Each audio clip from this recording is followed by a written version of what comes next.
Hello, Richard. Welcome back to our part two of our self-care series.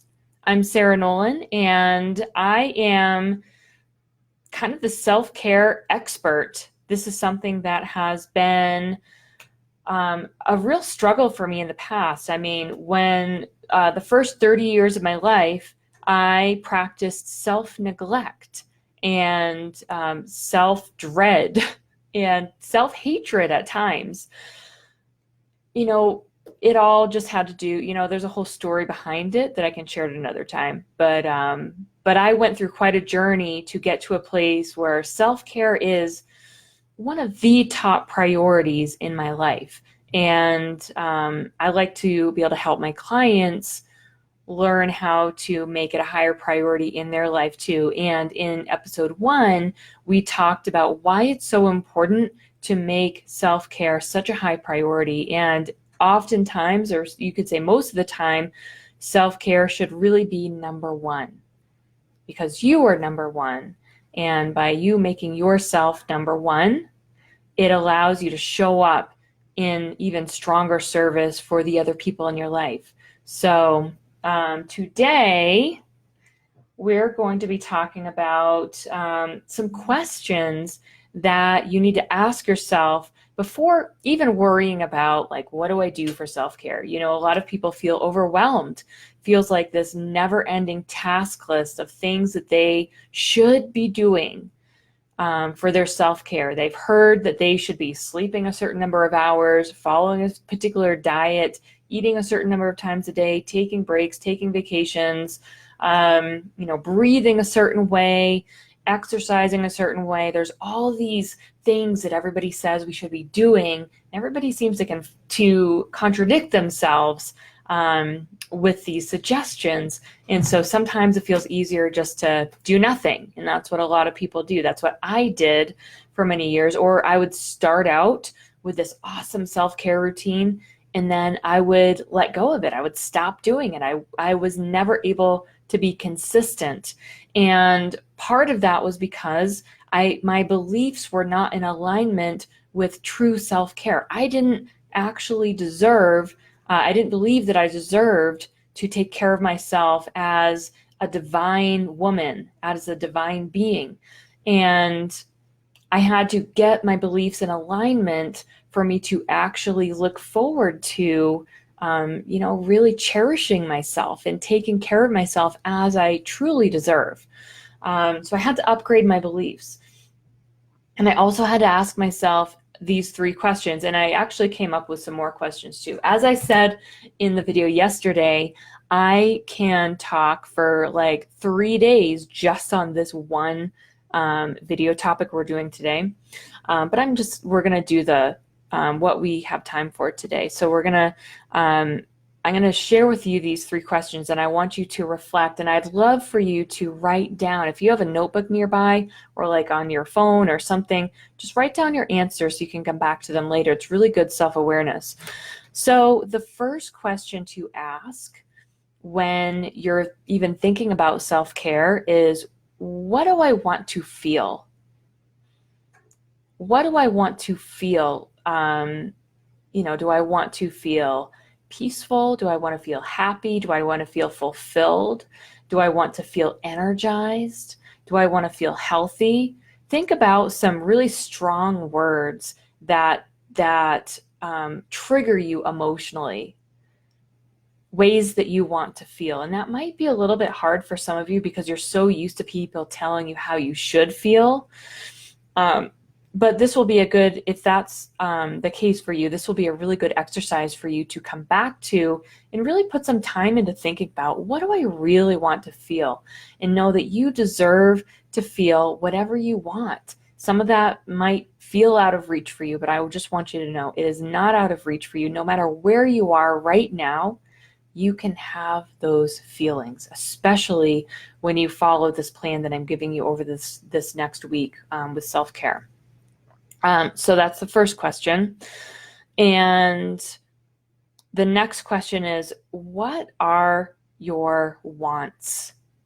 What are your wants? If you're a high achiever, and you are somebody who puts a lot of energy into achieving, then I'm guessing that you're more prone to thinking about what is necessary.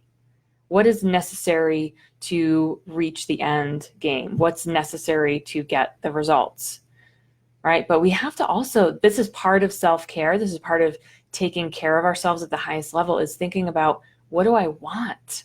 What do you want to eat?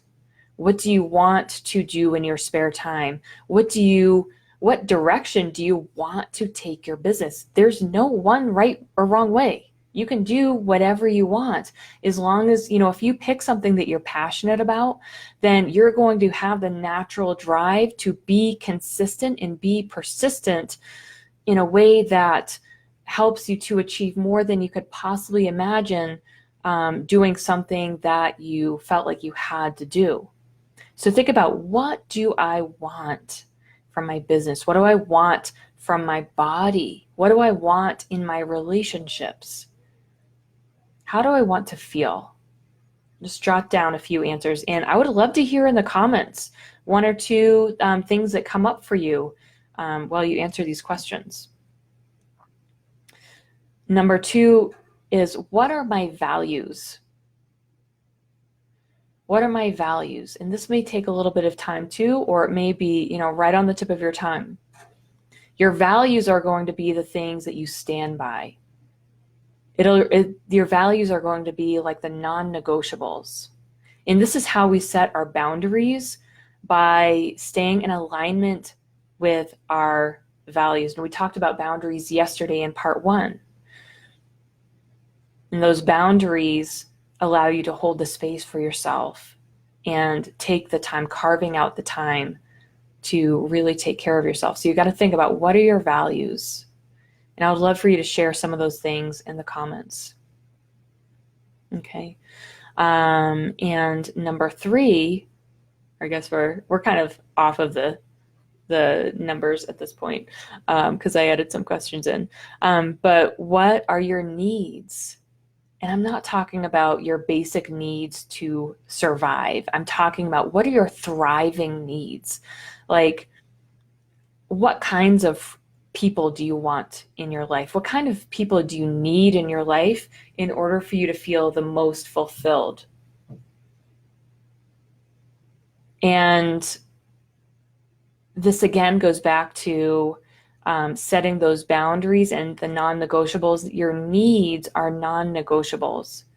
Like, I need to have a certain number of friends. There's I have this zone of friends. I don't want to have too many friends, because I want to be able to really focus and put all of my attention into a certain number of people. But I don't want to have fewer than that either. Otherwise I feel, not as fulfilled. What do you need as far as your health goes? What do you need in your life? And even for me, I've done a lot of work with this, but even for me, it can sometimes be hard to go beyond the survival needs. But humans are designed for more than just surviving. Like, what do you need to thrive? What kind of space do you need? What kind of schedule do you need in order to thrive?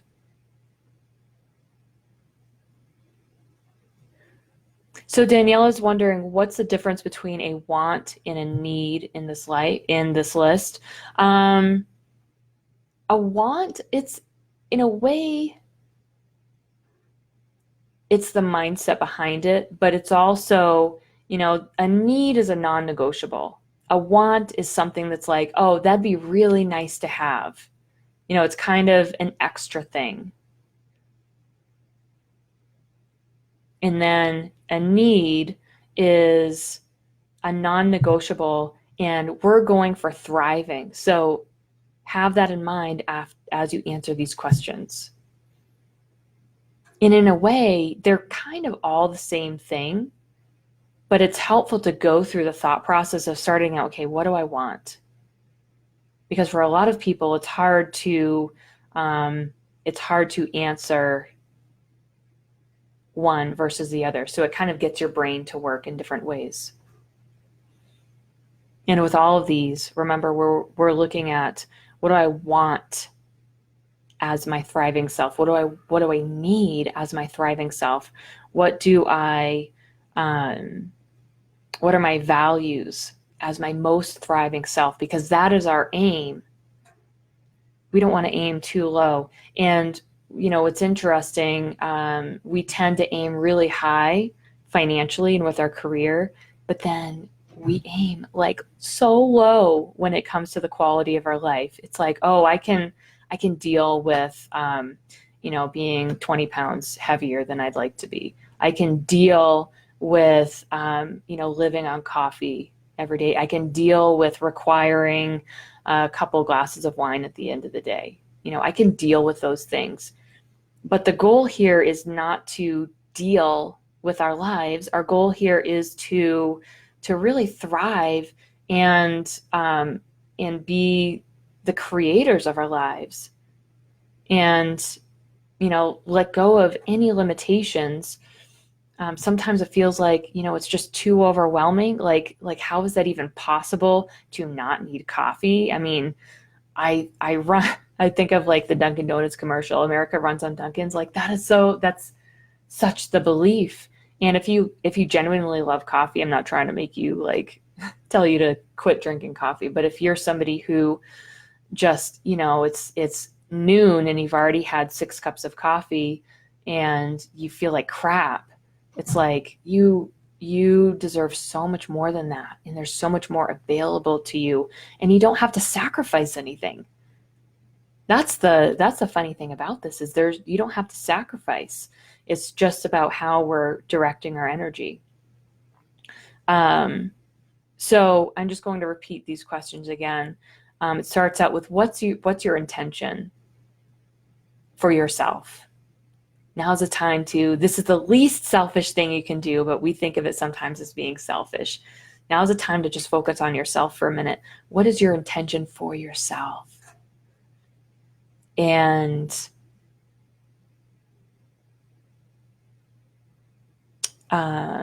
what is your definition of success?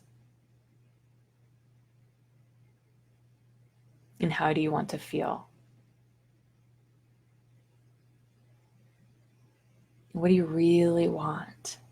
What do you really want to feel? What do you really want to experience? What do you really want for your relationships, your health? How do you really want to look? And what do you need in order to thrive? And what are your values? So before we get into some specifics about self-care and self-care practices, answer those questions for yourself. And I'd love to see some of those answers in the comments, or you can make a post about them. But those are going to really help you to, pick a plan that really works for you. So you're not just doing busy work, and so it doesn't feel like you're just, running the treadmill. You're going to do things that make a really big impact, and we're going to stay focused, and you're going to get excited about it.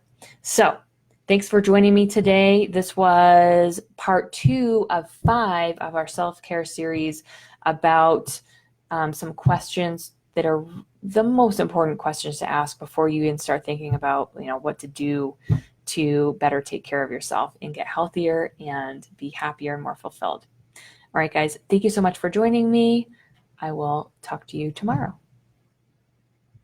Oh, and tomorrow we're going to be it's so funny. I always get I remember what I wanted to say as I'm ending the video.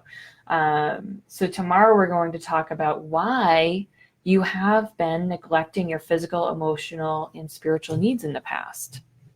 That's really important to know about, is why, because then you can do something real about it to make a difference. All right. Have a good night.